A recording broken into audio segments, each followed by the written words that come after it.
Kit विश्वविद्यालय को बदनाम करने को प्रयास करा जाउछि। विश्वस्तरीय विश्वविद्यालय छवि मलिन करने को हीन उद्यम करा जाउथबा इंडिया चैरिटी फाउंडेशन ट्रस्ट सभापति टूना पृष्टि कहिसंती।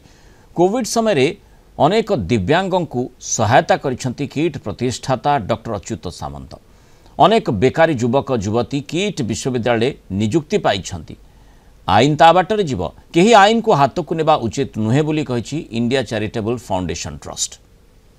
देखंतु ये जो गोटे घटना घटी जाइछि सारा ओडिसा रे जानिचंती ये गोटे घटनार किछि सत्य तार आईनगत जेमती कार्य करिया कथा हम राज्य सरकार करूचंती।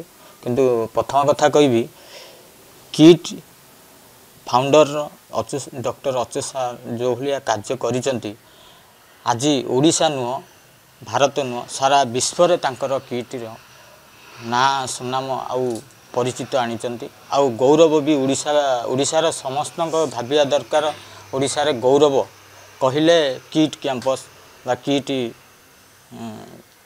यूनिवर्सिटी सब बुझी आजिका परिमाण रे जो प्रचार होची ये सब निंदनीय।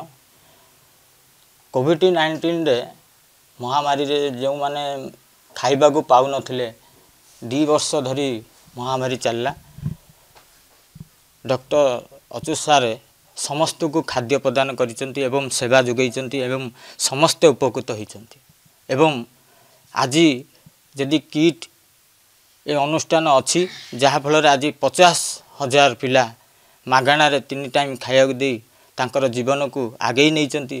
तेणु से अनुष्ठान को बदनाम करवा एटा गोटे षड्यंत्र ओडिशावासी जानिबा दरकार एवं राज्य रे ना एवं विश्व रे भी ना रखिसंती क्रीड़ा रे हुंतु शिक्षागत रे हुंतु। तेणु ए भलिया प्रसार न करी एहाकू बंद करवा दरकार।